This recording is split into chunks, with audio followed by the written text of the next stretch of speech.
Alright, so some stranger sent me a video through my email and I thought, I better click on it, right? It's an attachment on a random email, so of course I click on it. I think that's what you're supposed to do. And it's showing some guy with a bush machine similar to this one, and he's out in the bush and he's driving it around and he's doing different things with it, stuff that I'd never seen happen before. And I thought, well, he probably doesn't know what he's doing, right? How's he, I think I'm the only one that knows how to drive these things. And let's face it, we all know you can't trust a guy with a ponytail, right? So I look a little closer into his email address, and it says EA Summers. Then I go and look at the tag on it, and oh, wait a minute, that's E.H. Summers. Hey, guess what? It turns out to be the guy that built these things. So who better to learn how to drive one of these from than a personal video from the man who built them himself, Eric Summers. So I'm anxious to get this thing out and try it now. I don't know if it's going to start. It's been sitting here for months, cold. I'm going to try a cold start on it, and I'm going to go experiment with some of the techniques he used to maneuver his machine in the bush. And you'll see how these machines were designed to be superior back in the bush. You have to trust me that this is a cold start. Because you know I wouldn't cheat on something like that, right? Even though it'd be easy to verify if I was cheating or not, all you have to do is just check the balance. I mean, just put your hand on the exhaust, right? Right?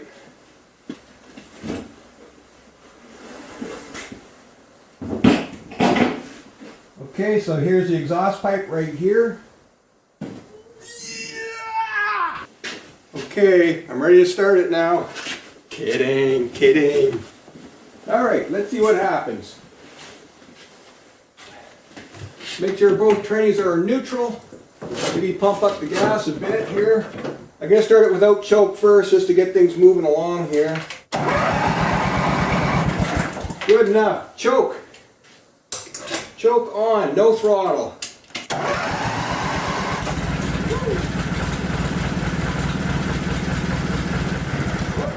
Should not have done that.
I did here. Okay, when both transmissions are in forward and you want to skid steer, you have to do it from a stop, low RPMs, and put your foot on the brakes, one side or the other, depending on which side you want to turn. If you want to do a full 360 in one place, put one transmission in reverse and one in forward. Makes sense, right? Hold the yoke back, the clutch is engaged, and you're going to turn 360 on a dime. But here's the trick I caught from Eric Summers' video, was he was able to not only just turn 360, but drive forward and backwards as he needs to without touching the transmissions, and it made sense. What he was doing was he's in reverse with one transmission and he steers on that side. It's going to release the clutch on that side. Even though the transmission's in reverse, it won't turn the wheels because the clutch is disengaged because of the steering wheel, and only the forward driving side will move the machine. Because there's 8 tires on that side, it's plenty wide enough, and there's plenty traction enough to just push the thing straight forward. And this side will just be freewheeling. If he turns the wheel the other way, it's going to unlock the forward side and lock up the reverse side, and it's just going to promptly go into reverse and start turning that way if you give it enough. You know, by working the steering wheel, you can unlock and lock the secondary clutch, no, the primary. So just working the steering wheel back and forth, you can manipulate the primary clutches on the engine. Let's take a closer look.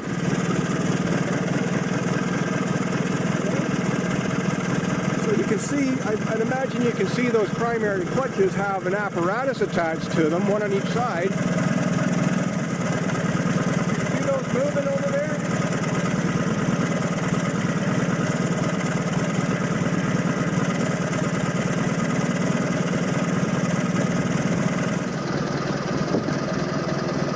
This side will be in reverse.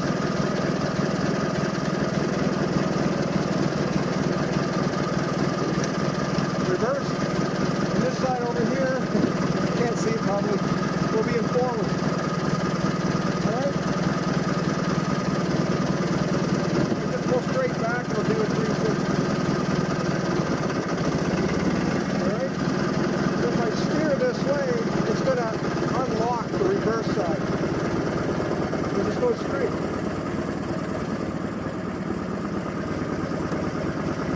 And if I steer the other way, it locks up the reverse side and unlocks the forward side. So I can sit there and go forward and backwards just by steering the wheel.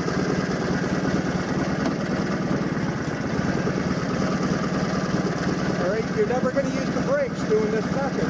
Don't use those.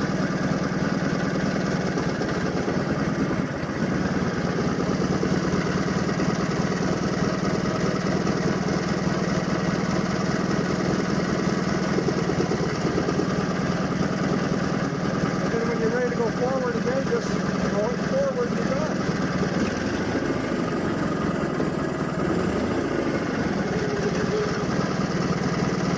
Now if you want to skid steer it forward, just come to a stop,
Alright, I had to choke it to shut it off. I'll have to look into that ignition switch. Alright, so there's your driving lesson on the late 70s Bush machine. This one's a Bush Swamper. It changed a little bit. It went from North Bay production to Sudbury production, and I don't think a whole lot of these were made in Sudbury.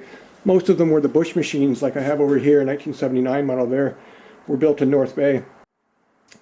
Now, if you notice, if you take a look at Mr. Summers's Bush machine, it is the last one that was made at his plant. The very last one made in North Bay. So it's kind of cool. I learned a lot. You just got to watch the expert drive it, go out and try yourself, and voila, got it all figured out. I know how to go forward and reverse with just the steering column, and I'm much more adept at using these transmissions and understand what they mean. Now, you wouldn't want to put forward and reverse on at the same time on, say, asphalt or hard packed ground. That's what I did with that one. I didn't know any better. And I thought, hey, watch this, watch how you can turn around real quick. And I had someone on the back with me too. And yeah, I broke a chain. It was just too much stress for it to do. And I was like on the throttle too. Of course, if you notice how Eric drives, almost no throttle at all. You just don't need it. It's all in the gear ratios. So I just did all that experimentation out there with almost no throttle. All the steering I did pretty much at idle. Now on snow and ice it's pretty easy, but I bet you on gravel it wouldn't be much different. I might have to give it a tap of the gas, but I don't think so. Alright, so with any luck, you found that interesting. I know I like mechanical things. There's not a whole lot of YouTube uploads that really delve into the details of these machines built back in the day, so I figured I'd go ahead and make one. Now I'm looking forward to making more videos out in the bush come summertime, and that one will be fixed. I'm going to get it into some environments that it was built to do, not an open driveway that I just plowed with the tractor. And you know what? Let's give credit where credit's due. The man that built these, he's still driving them. He just rebuilt another one for a friend of his, one that I went and looked at. It was all the way down here by London, and we couldn't come to terms over like $100 or $200, and I drove away with an empty trailer. Suddenly I get an email from the man himself saying, hey, we just bought another Bush machine to rebuild, and he sends me a picture, and it's the one I looked at.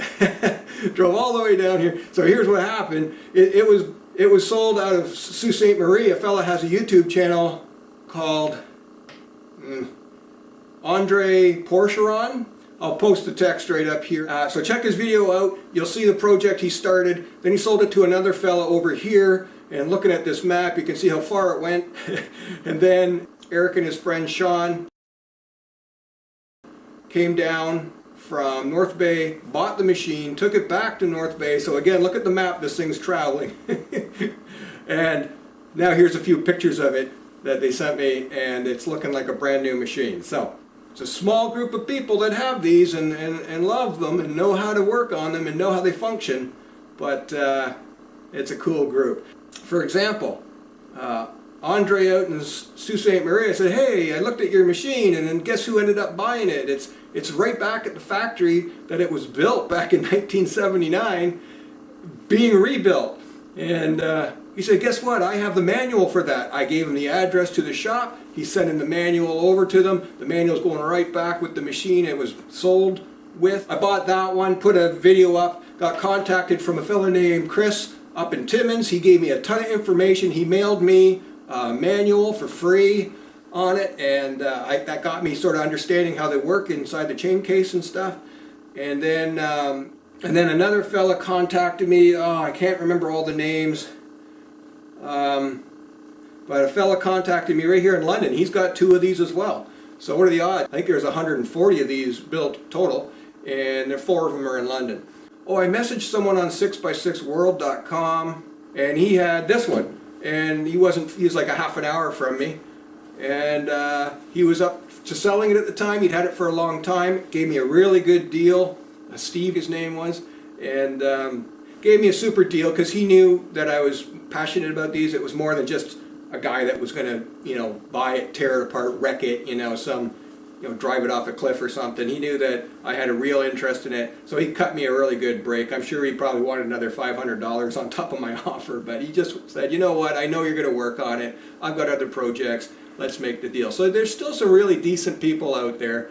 I know we've been watching the news recently. This is early 2021, and it's just a lot of nonsense out there. But just look at all the people that have been helping each other in this, just on this one little product, this one little machine. Everybody's helping each other out. They're not asking a lot of money for anything, if any at all.